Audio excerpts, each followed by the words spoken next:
Like one of those, like where you just like, all right, I got him. I'm gonna listen to God before I listen to myself type of moments. Yeah, all the she time. said all the time, all the time. every day. Every day I learn something.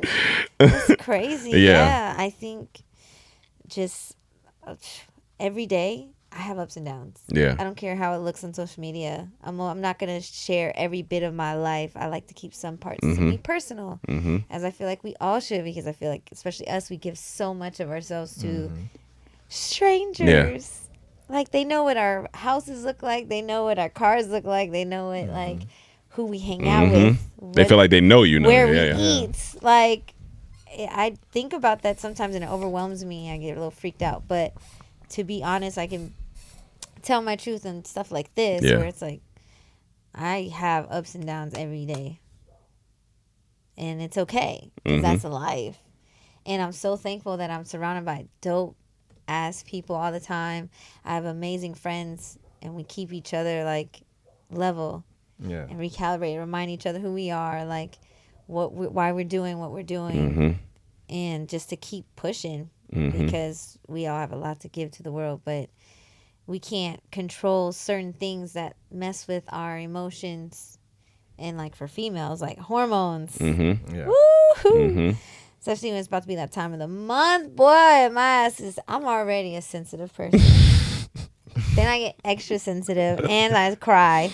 And it's a lot, but then I be like, all right, what are we doing? Because you're the bomb and you know this. And a lot of other people know this. So like, stop tripping. You can't trip too long. When you have those up and down moments, like what are you doing to push through them? Like, are there certain routines or things that you are doing on a daily to help you stay grounded and level?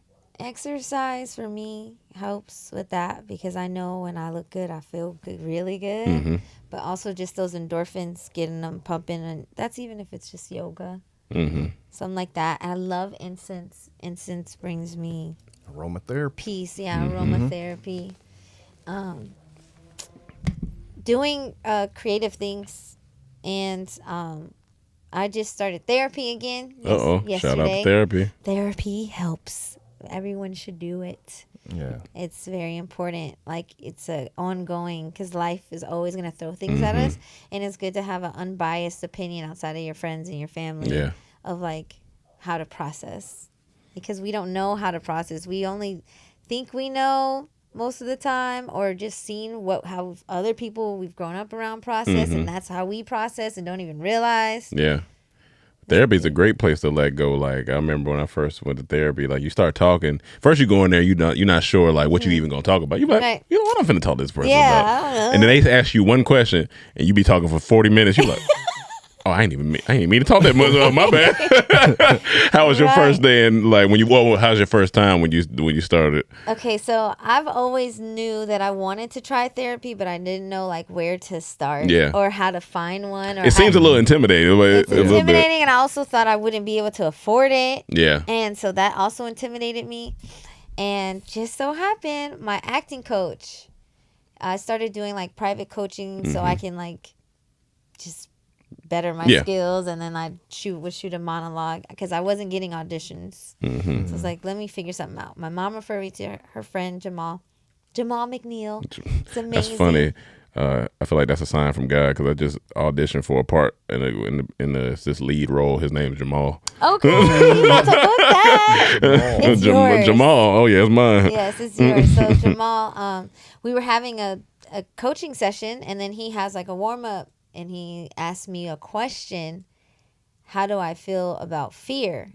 And then, boom, I just started crying. You just off top. Yeah, that's funny. If I was the therapist, I was like, so not good. He was like, wait, Paris, do you want to talk about it? And I was like, no, I'm okay. He was like, I'm also a therapist. And I can, we can take a moment to, and I was like, okay. All right. So that's how it started. And he was like, a lot of my clients, they'll do like part acting, part therapy sessions if you want, or all therapy, and then a whole session of. So it just started that way, and it fell in my lap. And then I was like, yeah, I need another session. Yeah. Okay, yeah, I need another session. I did it for a bit, and then I stopped, life. But I'm back, baby, because life is be lifing. Your life be lifing. But let me ask you this. Since you have experience with letting go and letting God now, is there a certain pattern when things happen when you know, okay, I need to let go? Is there certain things that start happening in your life? You be like, all right, I need to let go? Yeah, and I still be ignoring them. I'm not gonna lie. I mean, that's human. We all do. I am not gonna sit. We can sit up here and talk about for hours, and we still gonna do the same thing. But for me, it's like, okay, when I start noticing a lot of resistance with something, I'm like, okay, let me stop trying to. Am I forcing? Is this being forced? Okay. Because usually things that are forced are just not going to work out. Yeah. With anything, a job, a person, anything. So for me, I'll start noticing like, oh, and then I still don't be listening. I be so mad too when I finally force the thing and then it doesn't unfold the way I want. And then you be like, why am I surprised? That's why there was so much resistance beforehand. Yeah. Anytime it's like, okay, once could be a coincidence. Twice it's like, okay, I start paying attention. Third time I'm like, it's a pattern. Yeah. Okay, there's must be a reason. Yeah. And then my curious ass will still be like, but I want. And it's hard to let go. I think we do it the most in like romantic relationships or like and stuff like that. We do it the most because we like. You fighting for this person because you really like them. You like, I know they're gonna come around. Like they're gonna get it. So you might give them one pass, but by the 15th pass, you're like, why am I still doing this? Yeah, why? At some point, you hope somebody realizes. For even me, like shooting. If I'm shooting with someone and just scheduling with them starts to get a little resistance, or every time we shoot, something goes wrong. Like it's the resistance for a reason. But I think also it's communication because I think that resistance, I think it comes from the lack of, because people never really set things like, they're like, all right, let's do it this, we're doing this. It's usually, all right, we'll see. All right, well, let's make sure this, and let's try this. And play it by ear. It's play it by ear. And we'll see. And then you like, but dang, I ain't really got nothing to go off of.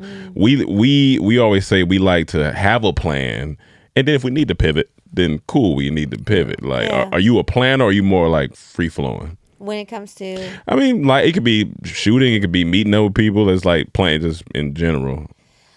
I used to be very super planner, and now I'm just like, it started when I quit my day job. I was like, let me just breathe, relax. Yeah. But I still keep myself so busy, and then it overworks me, and then so as of lately, I've been better at accepting relaxing days and just going with the flow. Is there now? I think the scariest thing about letting go is always just the unknown. So how do you prepare for the unknown? What's the last thing you did where you were like, all right, I'm going into unknown territory, but I'm gonna just let go and see what happens? Unknown territory. I feel like when you shot when we talked about your short. Oh, yeah. I feel like that was kind of unknown. I feel like you said that was your first time doing something like that. How did you prepare for that? Shooting my first short that I turned into like a mini series. That was a lot. That's unknown territory. Unknown. I never wrote a script before, and my friend gave me a challenge. It was like, write an 8-page short film while you're on tour. And I was like, okay, because I was going to be gone for like 8 weeks or something. So I was like, I got a couple months to write 8 pages. Great. Where do I start? I mean, okay, I know what I want it to be about. I do want to write something about me and my nephew. Okay. Is it like over a span of time? Is it just a one day? Like how? And I was just, each day I took it day by day. And then it took me a long time to even try to start pre-production. Didn't know where to start. And then I got in a car accident. I was riding with my dad to the store on Mother's Day, and we got in a car accident, and both of us ended up fine. Car was jacked. And I was like, this is God telling me I need to get started on my short film. I'm still here for a purpose. Okay. It'd be funny. You hopped out the car. You look at the car. Dad, I got to get started on this short film. What? You need to call the hospital. You talking about a short fit? He probably looked at her. Man, she has a concussion. It was literally. I mean, no. Right after the car accident, I was crying like, "Oh my god!" Yeah, for sure. But then later that day, I was like, "Oh my gosh, yeah. What am I waiting on?" Yeah. And then I shot it with somebody and then he kind of like, it shifted my vision of what I wanted. It didn't end up being what I wanted. And then I let it go. And then my friends were like, "Nah, that's your baby. You should reshoot it." Mm-hmm. And then I reshot it. And I took 2 days instead of one. I took what I learned from that day, trying to shoot it all in a day. It took like 14 hours. Oh, yeah. And I was like, no, Mm-hmm. I'm not doing this. So I kind of rewrote it again, made it a 2-day shoot. And still a lot of things go wrong. Oh, every like time. You're fighting lights and people and all that sweat marks and attitudes and everybody hungry. Attitudes. I've seen people break down and yell on set. Oh yeah, it gets crazy. It gets crazy, but go ahead. Oh. No, I was like, it's just funny that people on the outside would never know all that's going on. I was going to say, so different people got different processes when they letting go. So what is yours? Are you praying? Are you journaling? Are you meditating? Are you going on hikes and looking off in the distance and manifesting? What is your process when you're like, all right, I got to let go? Literally all those things.